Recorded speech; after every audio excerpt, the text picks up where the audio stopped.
안녕하세요, 친구들. 좋은 아침이요. Ayan. This time, we will try to watch Korean drama. Yun. Kasi nga nakikita ko guys, dun sa iba kong mga kasamahang nag-aaral din, nanonood sila ng K-drama. Dun daw sila natututo. So, para sa akin, dahil nga hindi ako nanonood ng mga ganyang mga K-drama, feeling ko wala akong maintindihan dun. Pero this time, itatry po natin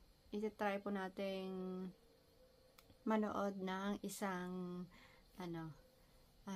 isang gantong K-drama. Susubukan natin yung understanding natin sa ating titingnan natin kung hanggang saan na yung abot ng ating salita ng Korean. Susubukan natin kung maiintindihan natin yung ating panonoodin.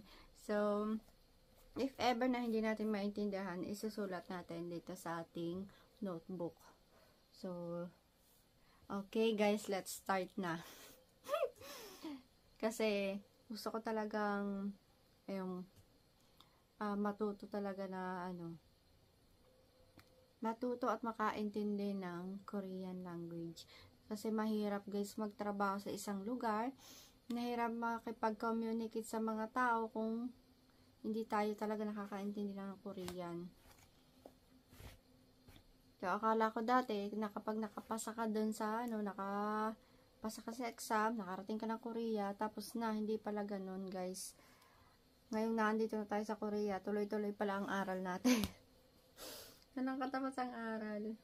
Kasi marami tayong dapat matutunan.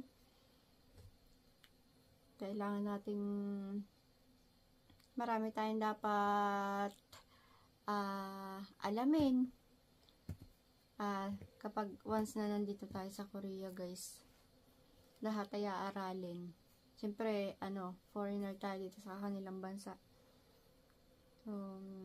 Kailangan nating alamin, tuklasin lahat ng mga bagay-bagay dito. So guys, then mag-umpisa tayong susubukan nating manood ng K-drama. Titingnan natin kung maintindihan natin yung mga conversation nila. Let's try. Ito na nga guys ang ating uumpisahan. So, okay. Yan na.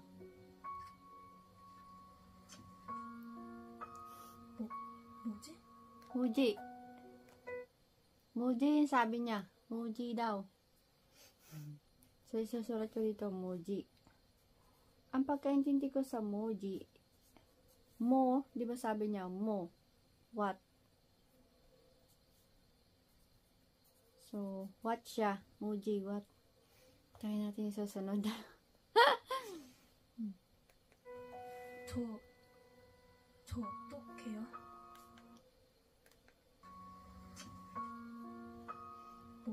뭐지? 저 어떡해요? Otokeo. Otokeo, guys. So, sabi niya, cho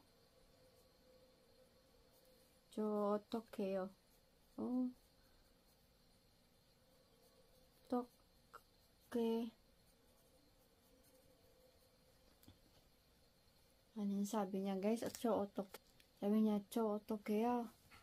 Otoke. Cho I.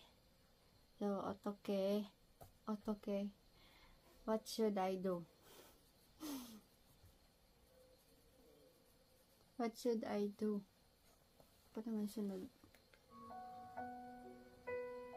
저 어떡해요?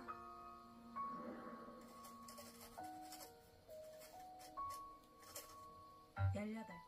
제 인생이 있어서 오늘은 굉장히 중요한 날이에요. Ang dami. 바로 꿈에 그리던 첫 남자친구와 첫 데이트하는 날이거든요.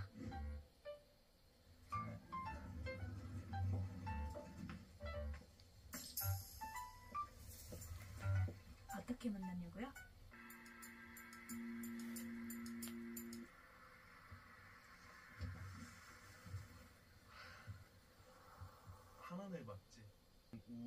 사람인데 번호 좀 주라. 천천히 와. Ano, 도착해서 천천히 와. 빨리 오라고 부담 주는 거. Dumating na daw siya.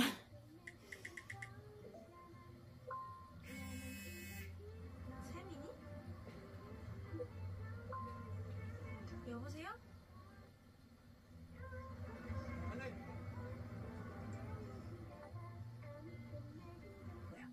평소에 이러고 좀 다녀. 의심 이쁘다. 뭐래? 둘은 오늘 데이트? 응. 너 남자친구 생겼다더니? 왜 혼자야 근데? Hirap guys, medyo mahirap parang intindihin. Ang bilis kasi. 처음부터 막 그렇게 생각해도 안 돼. Kundi isusulat ko siya, yung mga words, isusulat ko siya. 유아야. Isusulat ko siya sa notebook. Tapos i-google translate ko siya. Kasi may mga word na hindi ko siya naintindihan. No. Moya, kachi. Ano sabi niya? Chimike. Ay,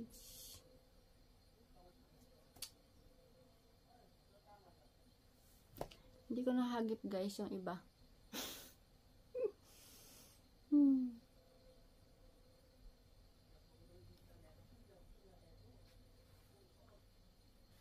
Singin kayo? Ah? Ano?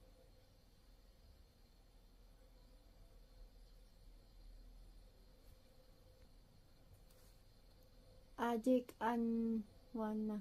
Ay? Ang bilis guys. Ani. Uchum yun. Chung malo. Malmot. Ay. Ay, Diyos ko Lord. Kujiman. Nomo tsurahe. Ang hirap guys. Tapos pabulbul pa ako magbasa. Hindi pa ako ganun kabilis magbasa. Ay ko. Kundi i-post ko muna. Ipopost ko tapos para mabasa ko ng maayos. Tapos si Google Translate. Ay, hirap din pala manood ng K-drama na hindi ko masyadong maintindihan.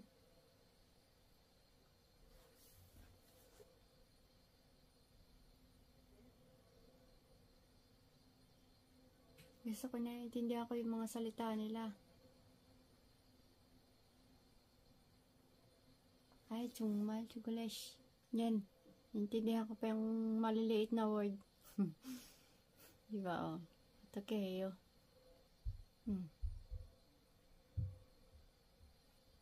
Hirap. Hirap intindihin. Ay, go. Diyos ko, kailangan na talagang mag-aaral na mabuti. Ayun, guys.